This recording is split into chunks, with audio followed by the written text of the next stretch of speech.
Multicultural and Doc Talk Manitoba project. This is Jyoti Kelsey, your host, and today we have Dr. Edsel Martinez. Welcome to the show, Doctor. Yeah, thank you for having me. Thank you very much. Dr. Edsel is practicing pediatrician at Pediatrics, Sterling Lyon Pediatrics. Did I say it right? Sterling Lyon, yeah. Sterling Lyon. All right, my bad. Welcome to the show again. Thank you. Please let our viewers know what you have been doing in the background in making sure our kids are safe and protected.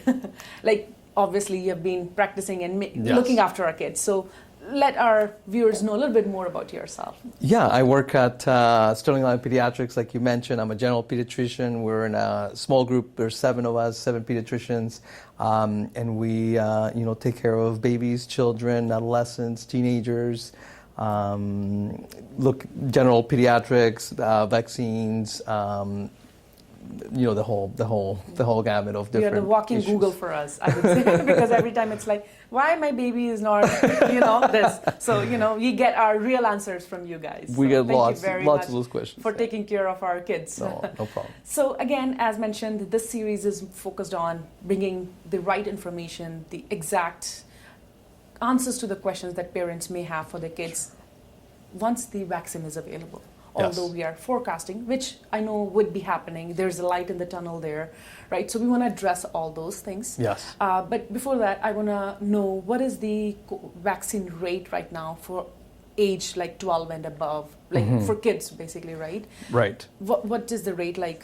Do you know the data? I had to look this up. No problem. Doctors Manitoba, I looked it up today. So as of today, it's almost 80% of eligible patients more than 12 years old are vaccinated. Okay. Of course, there's pockets where the rate is different, but as a whole, Manitobans more than 12 years and up is almost 80%. Yeah, let's touch base on that. The 20% that is not vaccinated, because we were discussing behind the scenes that parents were wanting to get themselves vaccinated, but when it was kids.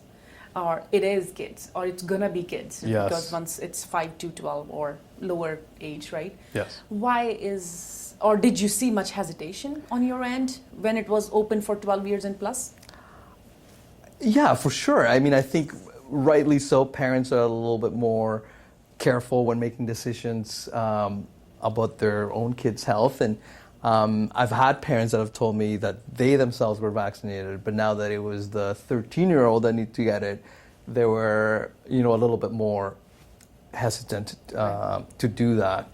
I think that's, a natural like kind of parental response. Yeah. Or does it at all come with the different cultural backgrounds? Because as we also saw, and we discussed with other doctors, that BIPOC community, immigrants community, that we see there more like non-vaccine areas or non-vaccine groups. So do you think that has something to do with that? Well, I think it's multifaceted for sure. I think I'm a parent myself, so when I'm considering the health of my children, I have a higher kind of threshold for making a decision that affects my child's health. I think that's kind of normal. Right. For sure, you mentioned different multicultural, different ethnic groups. There's many variables there that play a role in vaccine hesitancy. For many reasons, right? It could be cultural reasons, perhaps previous political experiences with their own governments and things like that may cause them to be a little reticent or hesitant to follow mandates that come from the government or advice from the government. There's also misinformation that goes around in these, or can go around in these groups. So there's a host of reasons. Access to the correct information that's in their own language, that's culturally appropriate for that group. So of course, it's not a simple. Everything plays a bit of a role everywhere, right? In making making them feel, and that's why we are bringing this, right? So we can share our information, educate them. Yes. Rest, making it accessible is another concern, right? Some pockets, like we were discussing, that although Manitoba is 80%, there are some regions in Manitoba itself that are still at 30 or 40. Yes. Because they don't probably have access or don't have right information, right? As you said. Yes. So, I mean, Pfizer did say recently that Yes. they're going to bring vaccine. Eventually, they're working on the data to prove it will be good for age 5 to 12, Yes. right? What do you feel about that?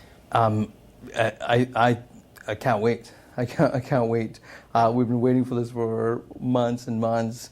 Of course, you have to go through the proper channels and do the proper studies. Right. So the study that looked at ages 5 to 11 has concluded. They have said that it's safe, it's effective, it's a lower dose too than for 12 and up, and it provides a robust response, immune response that's preventative against COVID. It's fantastic news. Of course, that has to be looked at and reviewed. So it's not approved yet, but it looks like this is the beginning of that process to get there. Yeah. So we're thrilled. 100%, right? And let me know if I'm like, this is beyond your expertise. Again, reason why I'm asking this question is so that parents can feel comfortable that there is being work done in the background. Like, why would you think it would take them this long time to approve for kids 5 to 12? Like, Sure, why yeah. their extra work? Sure. And reason this is they know that it's not just like, just here vaccine, right? Because that's one of the concerns you mentioned in the last episode. So fast. Is it tested properly? Is it actually safe for them, right? Yes. So what do you think would have went in the background? So when COVID first arrived and started, it became clear that it was most damaging and serious in older patients, and that children, for the most part, would experience a lower or a more mild symptomatology from the disease.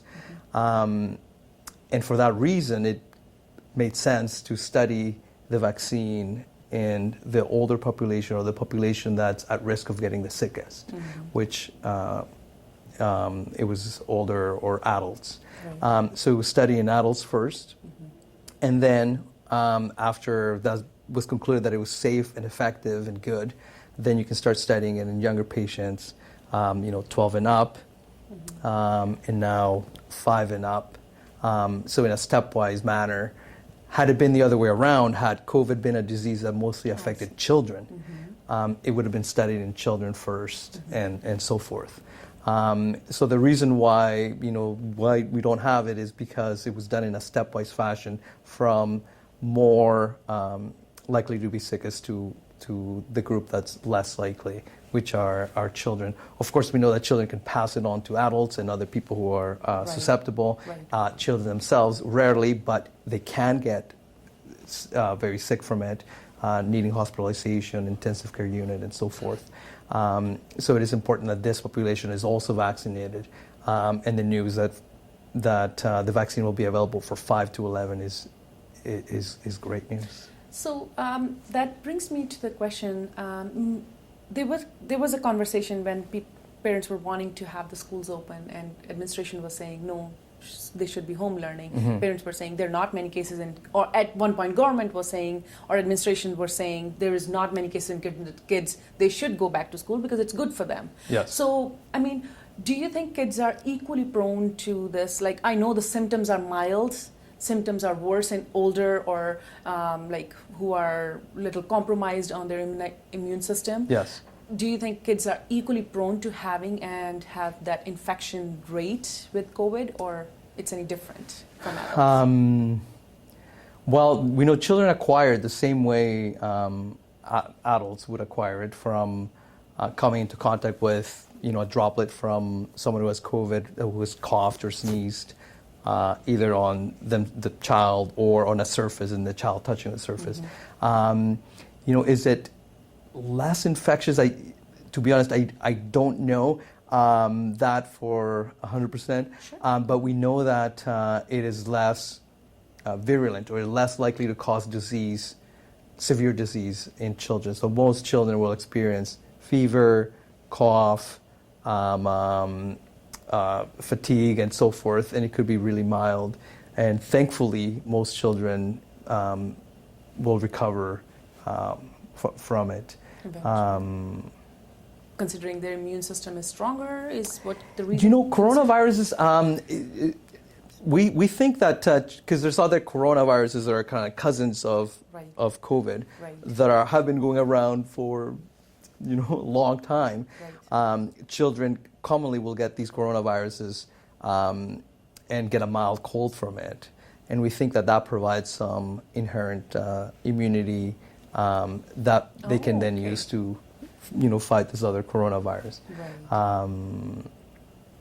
So do you see this could be a requirement for kids under 5 years eventually? Like once 5 to 12 are being tackled, do you think this could be a requirement for kids under? Yes, yeah. The plan would be eventually to have it offered for kids 2 and up, and then 6 months and up.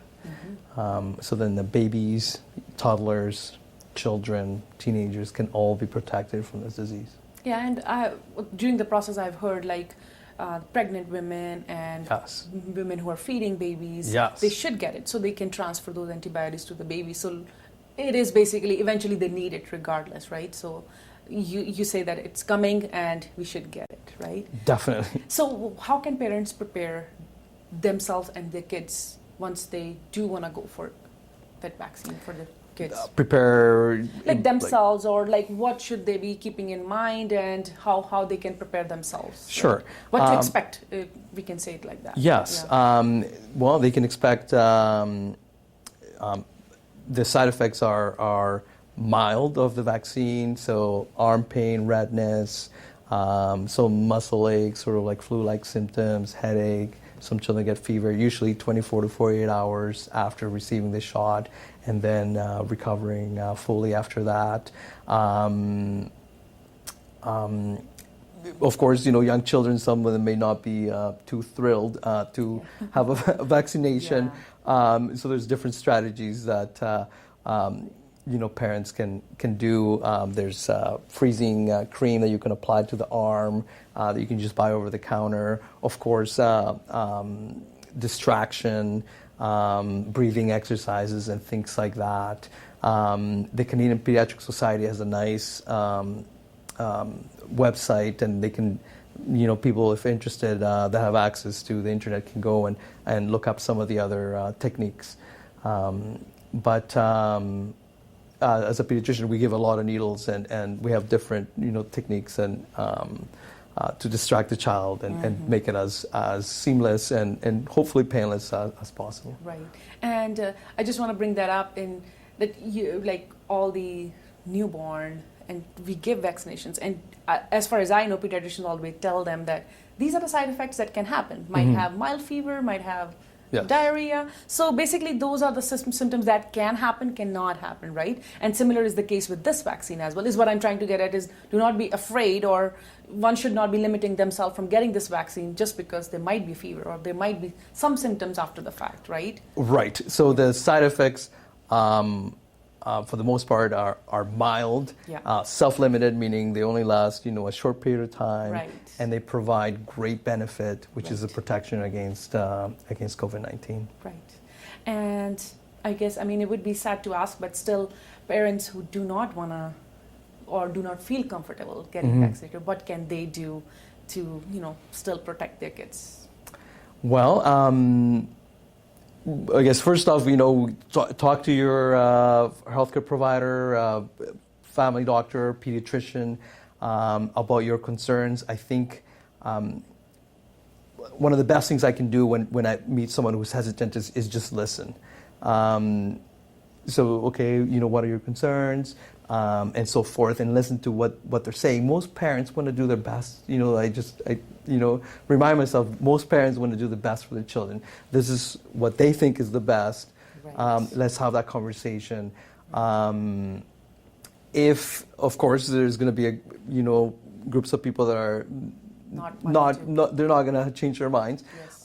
Then we have to go back to the fundamentals and wearing a mask, hand washing, avoiding touching your face, social distancing, staying home when you're sick, and those kinds of things to reduce the risk of contracting COVID-19. Yeah. So, any last message that you want to give to everybody who's listening to you? And definitely, we want to make a difference so that coming from you, they should listen in. Yeah, for sure. I would tell every parent that the vaccine has been tested. Millions and millions of doses have been given to teenagers or kids 12 and up. We are continuously monitoring, surveilling for side effects. The vaccine has been studied and is being monitored like no other medicine has ever been monitored and studied and scrutinized in the history of medicine. It is safe, it's effective, it works. If you're still kind of like on the fence or not sure, that's okay. I would urge you to talk to your family doctor, pediatrician, and so forth. There's a lot of misinformation out there.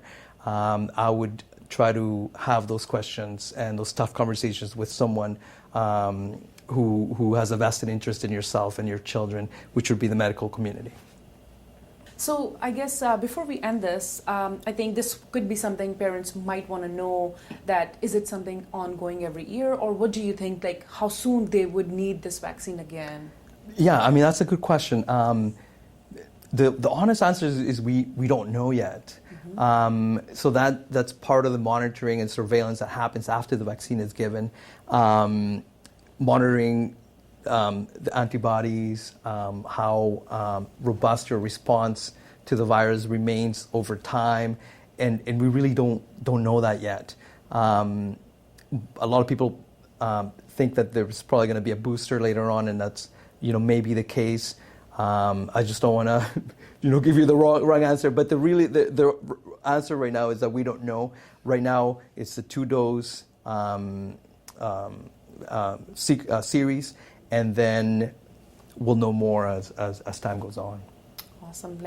We definitely cannot wait until everything is clear and the vaccine is here. Me being as a mom puts me at ease hearing from you that this is good, we should do it, and I cannot wait until we can have our little ones vaccinated too. Yes, that'll be great. Thank you very much for your time. Yeah, you're welcome. Thank you. I do want to take a moment to thank Manitoba government and Doctors Manitoba, who offer help to physicians and doctors in offering exceptional service that they give to us Manitobans. Thank you very much. Stay tuned for more series and more information about COVID-19 vaccination. Thank you very much.